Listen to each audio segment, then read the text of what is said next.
Existe um detalhe estranho que atravessa a história inteira da humanidade e quase ninguém percebe. Povos que nunca se encontraram, separados por oceanos, séculos e idiomas, contam a mesma coisa. Falam de gigantes. Não como metáfora, não como símbolo, mas como seres reais, físicos, que deixaram rastros no mundo. Quando eu comecei a ligar esses pontos, percebi que o desconforto não estava na pergunta, mas no que ela ameaça revelar. Por que tantas culturas antigas insistem nisso? E se essas histórias não forem apenas imaginação?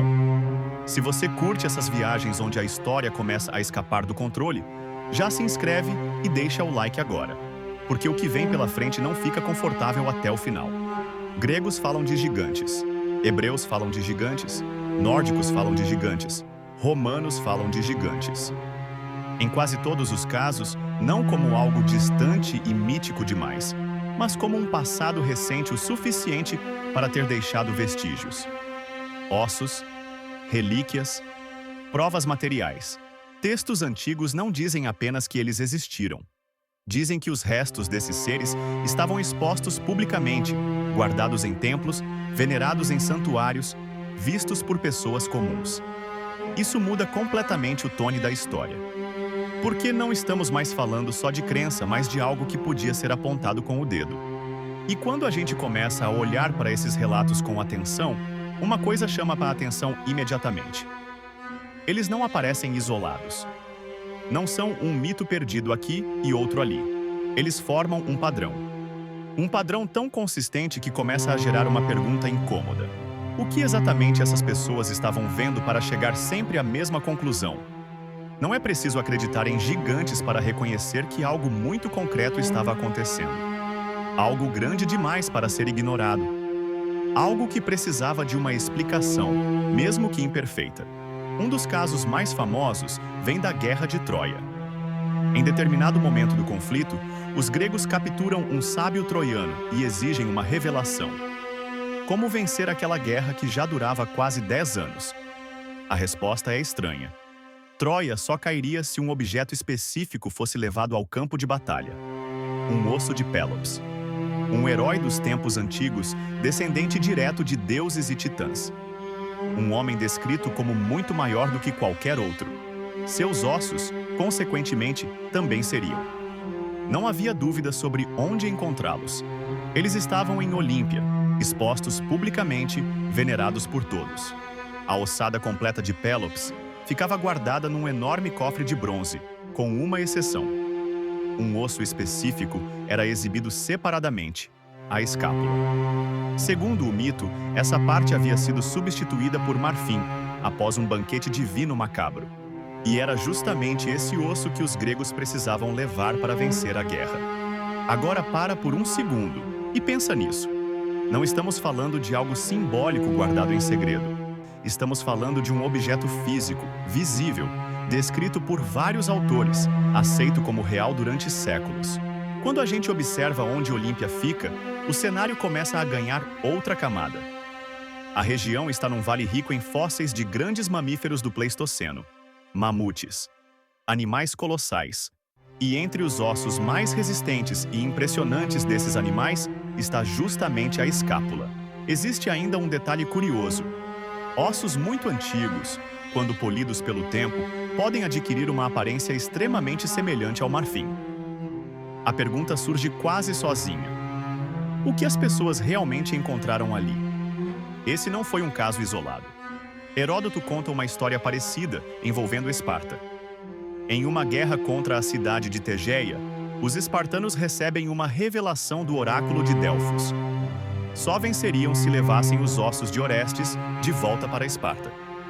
O problema é que ninguém sabia onde eles estavam, até que um ferreiro, cavando um poço, encontra um caixão absurdamente grande. Grande demais para conter uma pessoa comum. Quando ele abre, confirma o impensável. Um corpo compatível com o tamanho do caixão. Os ossos são roubados, levados para Esparta e sepultados com todas as honras. Pouco tempo depois, os espartanos vencem a guerra e dominam toda a região. Coincidência ou não, o padrão se repete. Tegeia, assim como Olímpia, fica numa área riquíssima em fósseis de mamutes. Ossos enormes, antigos, fora de contexto. Em uma época sem paleontologia, sem noção de extinção, sem modelos científicos para explicar aquilo, a conclusão parecia óbvia. Só podiam ser restos de heróis gigantes. Isso explica por que os gregos entraram no que historiadores chamam de corrida dos ossos. Cidades disputavam relíquias de heróis porque elas não eram apenas sagradas. Eram poder político, prestígio, autoridade. Encontrar ossos extraordinários era como encontrar um elo físico com um passado glorioso. Generais saqueavam ilhas inteiras apenas para recuperar restos atribuídos a figuras lendárias. Algumas tumbas apareciam em vários lugares ao mesmo tempo, atribuídas ao mesmo herói, porque a demanda por gigantes era maior que qualquer critério de coerência. Mesmo séculos depois, isso não desaparece. No Império Romano, o imperador Adriano visita Troia para prestar homenagem a uma ossada gigantesca recém-exposta pela erosão do mar. Atribuem os restos ao herói Ajax. A descrição é assustadora. Um corpo com mais de 4 metros de altura. Uma patela do tamanho de um disco usado em competições atléticas. Hoje, sabemos que esse tamanho corresponde exatamente aos ossos de mastodontes e rinocerontes fósseis encontrados nessas regiões. Mas, naquele momento, isso só reforçava a certeza. Os gigantes existiram. E ainda tem a questão da forma. Mamutes são quadrúpedes, mas fósseis raramente aparecem completos. Ossos isolados, misturados, deslocados, fragmentados. Um fêmur, uma escápula, uma mandíbula podem facilmente ser interpretados como humanos gigantes. A montagem faz toda a diferença. Em 1843, camponeses na Moldávia montaram um esqueleto fóssil como um gigante bípede e passaram a venerá-lo como um santo. Só mais tarde descobriram que se tratava de um rinoceronte.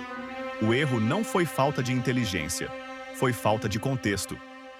No fim das contas, talvez a pergunta não seja se gigantes existiram como os mitos descrevem, mas porque tanta gente, por tanto tempo, teve certeza de que eles existiram. Ossos reais. Fenômenos reais. Explicações míticas. Isso é geomitologia. A tentativa humana de dar sentido ao inexplicável. Se isso muda a forma como você vê esses mitos, comenta o que você acha. Discorda? Acha que é só coincidência? Deixa aí. Se inscreve no canal, deixa o like e participa, porque é nessa tensão entre dúvida e curiosidade que essas histórias continuam vivas.